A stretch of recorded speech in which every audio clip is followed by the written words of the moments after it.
Hello friends, welcome to my new video. আজকে মহালয়া, তাই সবাই মিলে প্ল্যান করেছি যে আজকে পিকনিক করব। এই যে দাদাটা আমাদের হেল্প করছে, এটা হচ্ছে আমার পিসির ছেলে। আজকে আমাদের সাথে পিকনিক করবে বলে নদিয়া রানাঘাট থেকে এসেছে মালদাতে।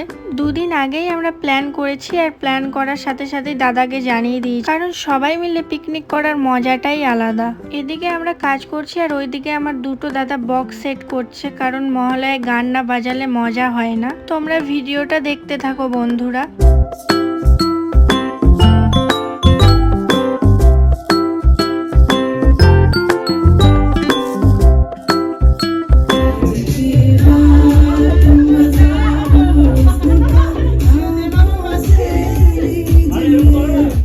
এবার তোমাদেরকে দেখাচ্ছি আমার ভাগ্নির ডান্স।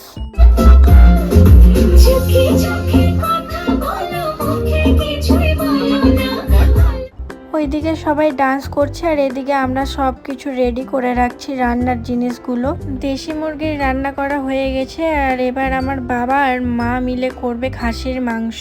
আমরা অনেকজন মিলে পিকনিক করছিলাম, তাই অনেকে খাসির মাংস খায় না, যার জন্য দেশি মুরগির মাংস রান্না করা হয়েছিল।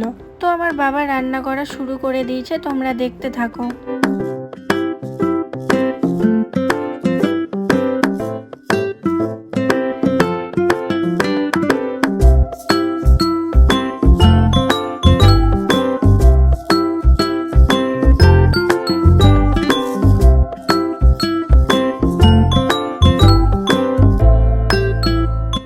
মায়ের হাতে হাতে আমিও একটু হেল্প করে দিচ্ছিলাম। আমাদের বাড়িতে রান্না করা হয়নি, যেহেতু অনেক লোকের রান্না ছিল, তাই আমাদের দোকানেই রান্নাটা করা হয়েছিল, আর খাওয়া দাওয়াটাও আমাদের দোকানেই হবে। মাংস প্রায় হয়ে এসেছে, তাই ফ্রাইড রাইস রান্না করার জন্য জিনিসগুলো রেডি করে রাখছে। ফ্রাইড রাইসে দেওয়া হবে গাজর, বিনস, ফুলকপি, কাজু, কিশমিশ আর ঘি। উনুনের মধ্যে হাঁড়িতে ফ্রাইড রাইসের চালটা বসিয়ে দিয়েছে। চালটা সিদ্ধ হয়ে গেলে সবকিছু মিক্স করে দিবে, তারপরে রেডি হয়ে যাবে আমাদের ফ্রাইড রাইস। আসলে কি বলতো বন্ধুরা, সবাই এক জায়গা থাকলে না খুব মজা হয়। বাড়ির সবাই মিলে রান্না করার আনন্দটাই আলাদা।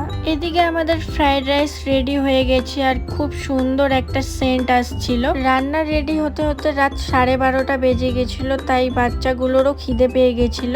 আমার মা তখন বলল যে আস্তে আস্তে সবাই বসো আর খাওয়া দাওয়া শুরু করে দাও, তাই বেশি দেরি না করে সবাই খেতে বসে পড়লো।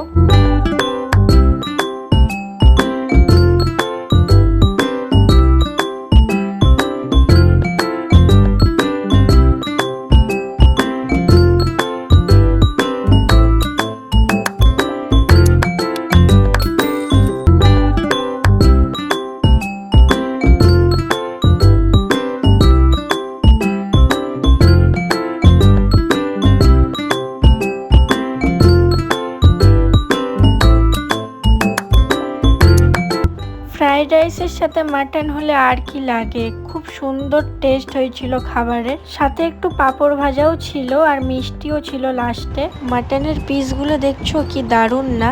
অনেক মজার সাথে আর আনন্দের সাথে আজকের ভিডিওটা এখানে শেষ করছি। দেখা হচ্ছে নেক্সট ভিডিওতে।